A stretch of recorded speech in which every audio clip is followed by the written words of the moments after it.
তাহলে অঙ্কটা দেখো, অঙ্কটা বেশ ভালো অঙ্ক। এটা ইয়ারের কোশ্চেনে ছিল, প্লাস অঙ্কটা বেশ ভালো অঙ্কটা। ঠিক আছে, তাহলে একটা অঙ্ক থেকে দুটো অঙ্ক হয়ে যায় আর কি। তাহলে সেই জন্যই অঙ্কটা একটু দেখে নাও। দেখো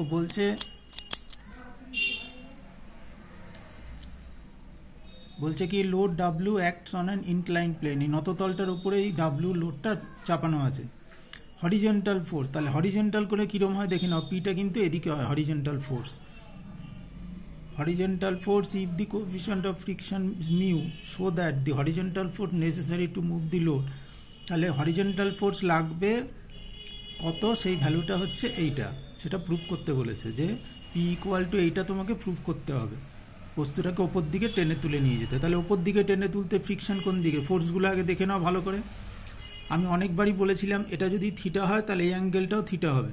তাহলে এখানে এক্সট্রা হচ্ছে তোমার, দেখো এই অ্যাঙ্গেলটা থিটা হচ্ছে। ভালো করে দেখো এই অ্যাঙ্গেলটা, পেন দিয়ে দেখাচ্ছি, এই অ্যাঙ্গেলটা কিন্তু থিটা, যেহেতু অনুরূপ কোণ। এটা থিটা, এটাও থিটা, তাহলে এটাও থিটা।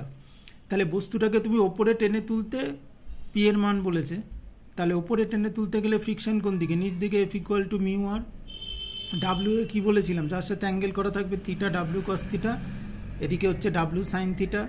এইবার দেখো পি এর যে পি যেহেতু নততলের সাথে থিটা অ্যাঙ্গেল করেছে, যেহেতু এটা থিটা, এটা অনুরূপ কোণ থিটা, তাহলে পি যার সাথে অ্যাঙ্গেল করেছে সেদিকে পি কস থিটা আর এদিকে পি সাইন থিটা। তাহলে P cos theta P sine থিটাটা এক্সট্রা আসলো, ভালো করে দেখে নাও।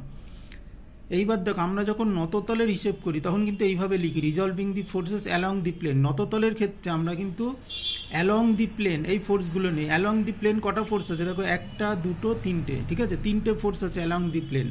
তাহলে P cos theta equal to এই দুটো যোগফল। ঠিক আছে, এই দুটোর যোগফল। P cos theta equal to এই দুটোর যোগফল। পি কস থিটা ওদিকে আর এই দুটো এইদিকে কাজ করছে।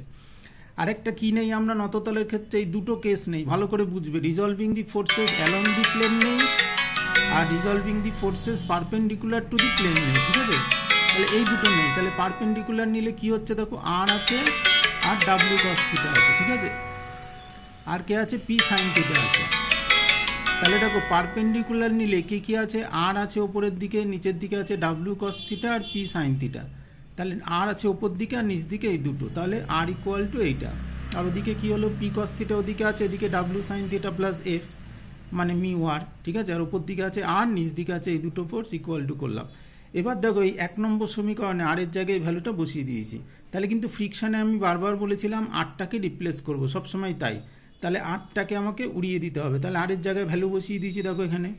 এবার আর কিছুই নেই, দেখো পিগুলোকে একদিকে নিয়েছি আর ডাব্লিউগুলো একদিকে নিচ্ছি। সেহেতু এই প্রুফটা কিন্তু সোজাই ছিল, তাই না? ভালো করে দেখো এই প্রুফটা কিন্তু তুলনামূলকভাবে সোজা, কারণ তোমার এখানে আর অঙ্কের ক্ষেত্রেও দেখো যদি এরকম কোনো হরিজন্টাল ফোর্স দিয়ে অঙ্ক দেয় তাহলে কিন্তু দেখো মিউ এর মান তোমাকে বলে দেবে, ডাব্লিউ বলে দেবে। এইভাবে করলেই অঙ্কটা হয়ে যাবে। তাহলে এটা কিন্তু আমার মতে সোজা অঙ্ক। ঠিক আছে, তেমন কিছু আহামরি ব্যাপার নেই, শুধু এই রিজার্ভ ফোর্সগুলোকে ভাঙাটাই ব্যাপার।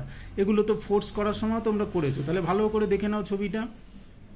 তাহলে ওপরের দিকে আর, নিচ দিকে এই দুটো ফোর্স, আর ডান দিকে ওপর দিকে পি কস থিটা, এদিকে এই দুটো।